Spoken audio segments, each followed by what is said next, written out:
Welcome to the Grad School Femtoring Podcast. This is Doctora Yvette Martinez Vu, and I will be serving as your femtor, providing you with tips and tricks and everything else you need to know to get into graduate school. For the past 10 years, I've been helping undergraduate students get into top graduate programs in their field, and I'm really excited to share this information with you too.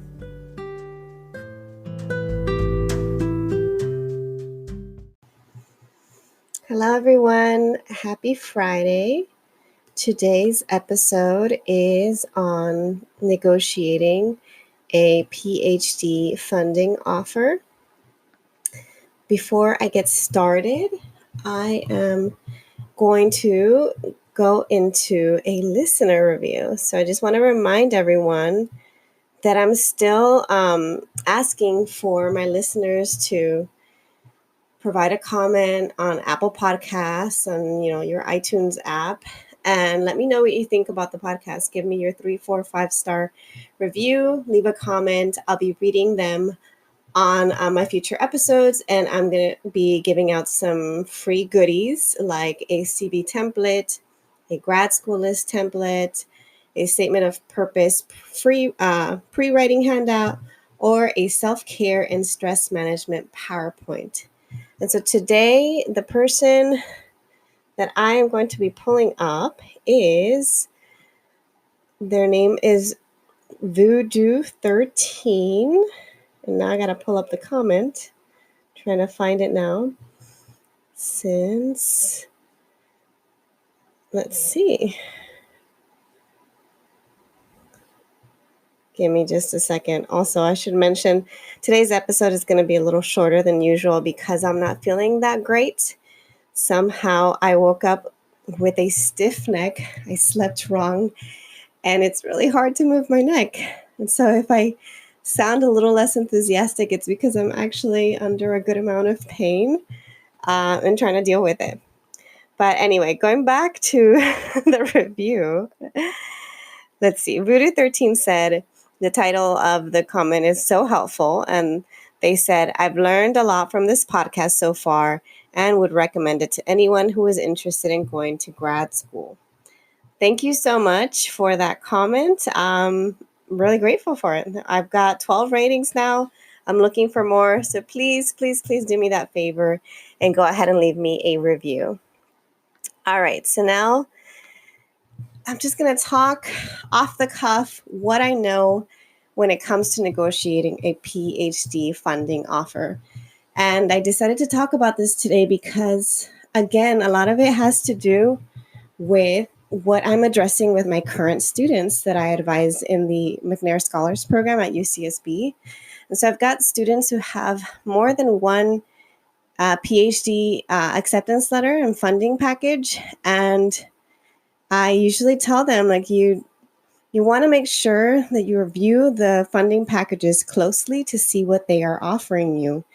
Ideally, they're offering you a full funding package. That's 5 or 6 years of funding. In some fields, they won't even name the amount of years that they're funding you for, but they'll say, we will provide you with a stipend that's X amount for during your time in graduate school, which means they will fund you for however long you're there. That could be 4, 5, 6, 7, 8 years.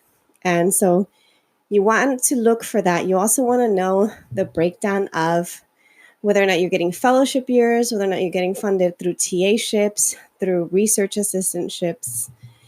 Some schools will offer you summer funding, a summer stipend. Some schools sometimes offer a transitional stipend, and it's a certain amount. Let's say it's like $1,200 that you'll get your first term in the fall term just to help you with transitioning into the university. Some programs also offer to provide funding for relocation expenses. And so all of this is something to consider. And now I just want to tell you, so when and how to negotiate. Anybody who has been accepted to a PhD program can always ask about, whether or not they provide these additional sources of funding. But if you don't have another funding package that is stronger that you can use as a bargaining tool, it's not going to take you very far. But again, it doesn't hurt to ask. So let's say, for instance, in your situation, you've only been admitted to one PhD program. This PhD program is offering you full funding. You've got 5 years. 2 of those years are fellowship years, and then the other 3 years are a combination of TA-ships and research assistantships. And then you see that there's no mention of summer funding, no mention of providing you funding for relocation expenses, nothing like that. You can always ask, is there any funding provided to relocate, especially if you're going from one coast to another, from East Coast to West Coast, West Coast to East Coast. If you're making a move out of state, that's something you could ask. And sometimes they don't have any funding to offer for that. And sometimes they do. Sometimes they'll say, oh, you know what? We will provide you with $500 on a reimbursement basis if you provide us with receipts, or we can provide you with up to $1,000 for relocation expenses. So again, it doesn't hurt to ask. But I also highly recommend, if you have more than one funding offer, that you compare your offers. And then let's say you have a funding offer from a public university, and then you have a funding offer from a private university. Odds are, since private schools tend to have more funding, they are probably giving you a much bigger stipend. Maybe they're giving you more years or any summer funding. Those are the things that you're going to then notice and negotiate for. How do you do that? You send an email. Let's say you got the private school funding package and they're offering you $36K as a stipend every year, versus a public university maybe is offering you $20K or $25K. That's a substantial difference. What you do is you go to the public school and you say, thank you so much for this offer. I'm really excited at the prospect of attending this university, or at the prospect of starting, in this program, or something along the lines of you expressing your enthusiasm and interest.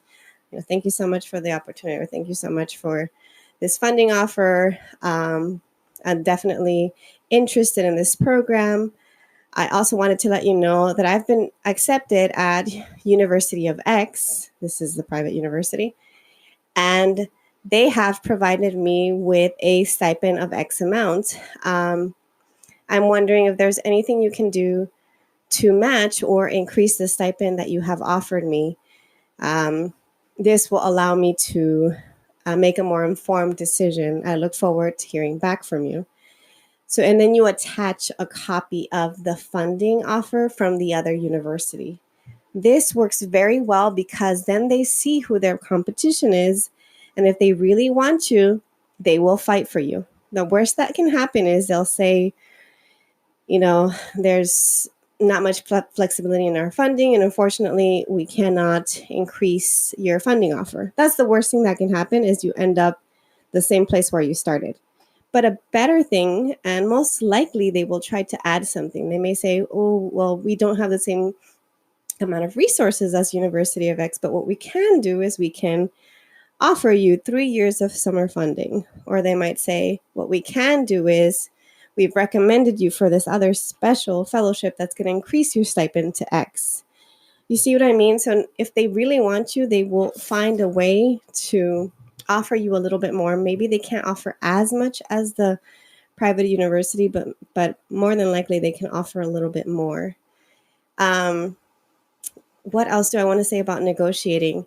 This is not an easy thing to do. This is why the students come to me for advice, and I help them with how to craft emails so that, they can express their interest in the program, but also be very democratic in asking for more funding. And I know it feels weird because you probably feel guilty, or maybe like, what if they change their mind because I'm asking for more? Am I being selfish? Or they're gonna rescind their offer, or they're gonna have a bad impression of me. But to be honest, this is you thinking those things because you're first gen. This is you thinking those things because of imposter syndrome. I know when I got accepted to my PhD program, I felt so lucky to even get in anywhere that I thought that they honestly had made a mistake. I felt that same way when I first got into undergrad too. I thought it was a mistake. And then when I got my job with McNair, to be completely honest, I didn't think it was a mistake this time around, but I did think, oh, maybe not enough people applied to that job and the competition wasn't stiff, and that's why I got it. And again, now that I know this, as someone who helps other students, as someone who reads on the topic, does research on the topic, I know it's the first gen side of me. I know it's the low income side of me that feels weird to even want to ask for more.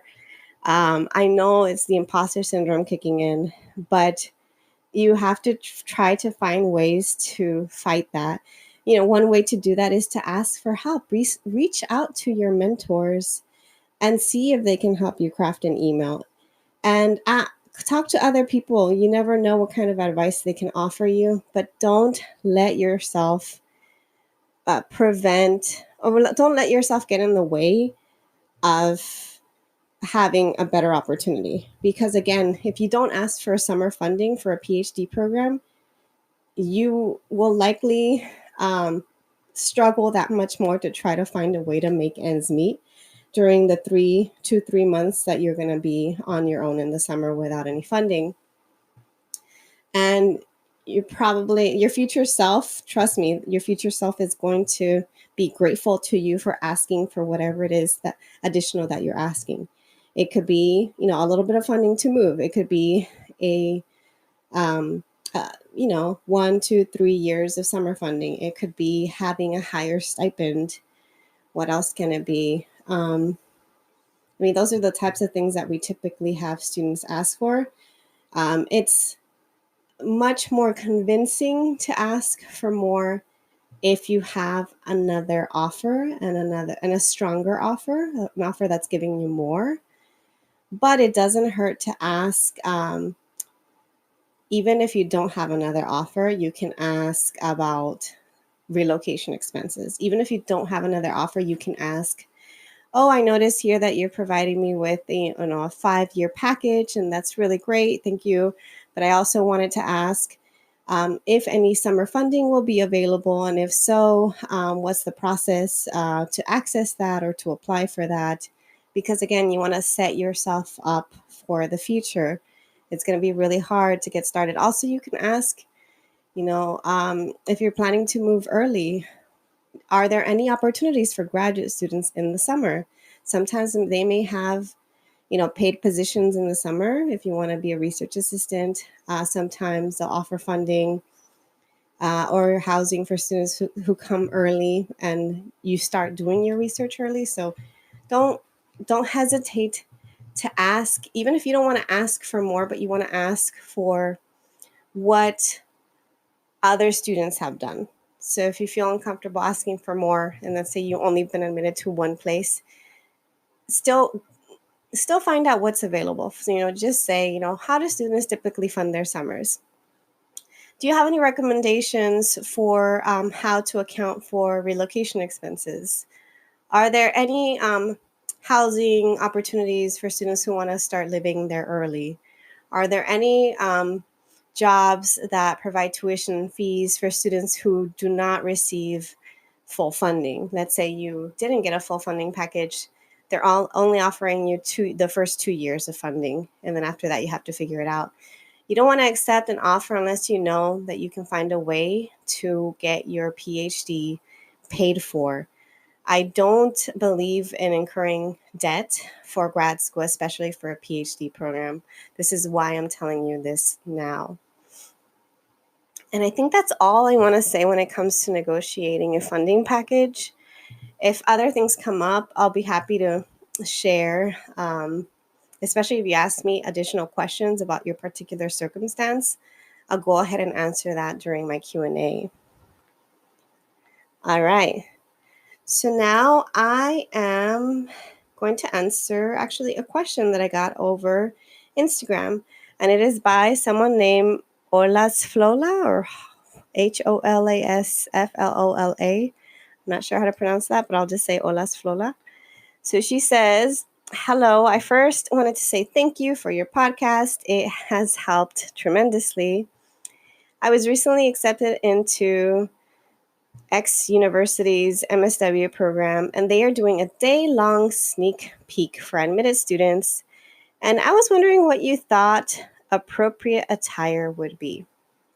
So this is an interesting question. I've been asked this question a lot by my current students because they've been going all over the country to interview. And I mean, typically, it's always best to go business casual, have at least one outfit that's business casual. In certain fields, you may be required to maybe dress more business professional. Let's say that's like if you were going to a business school, obviously, business professional would make more sense.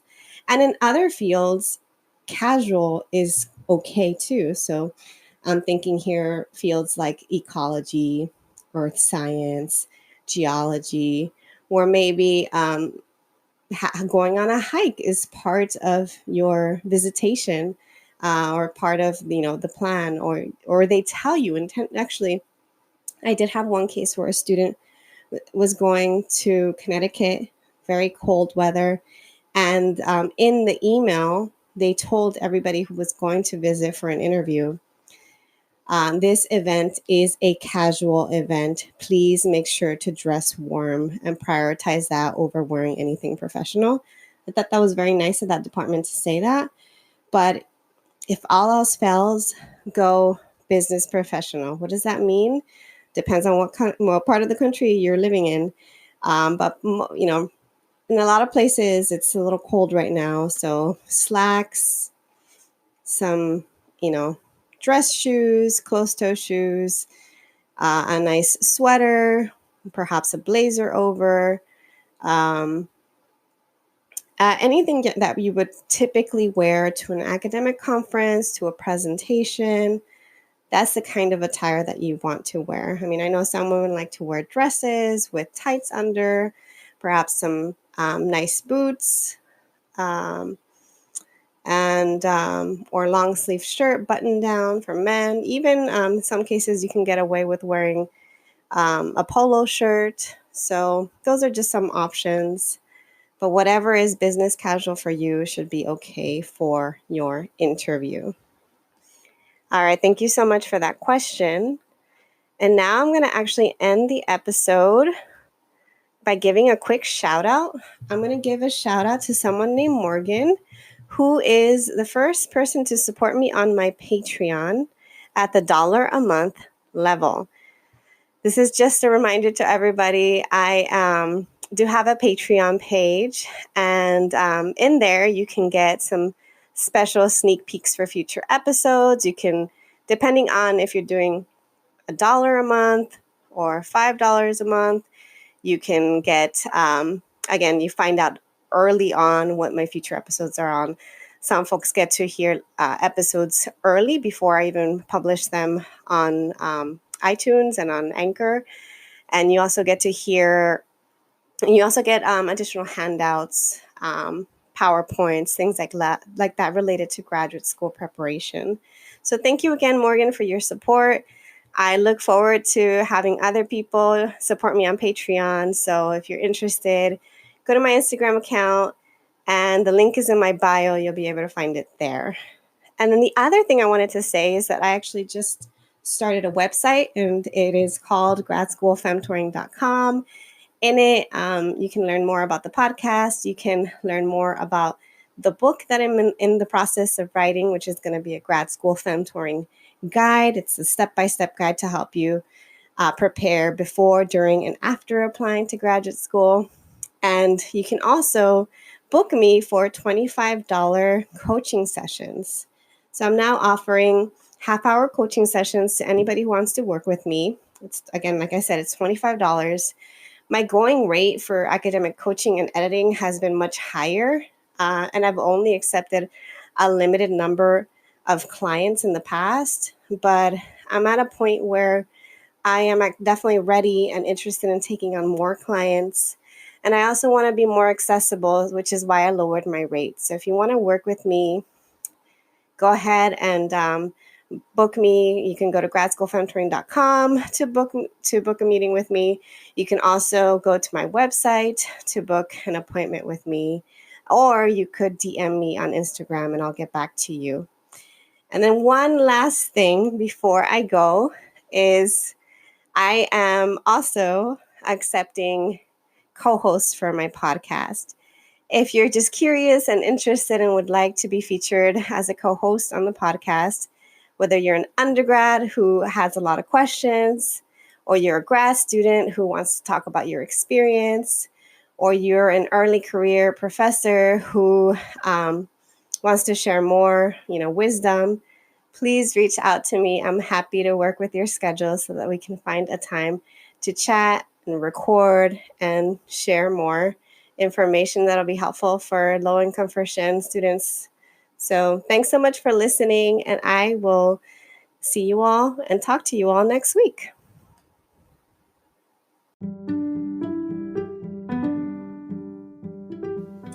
Thanks so much for joining me in the Grad School Femtoring Podcast. If you liked what you heard, please rate this podcast on iTunes, Spotify, or anywhere you tune in.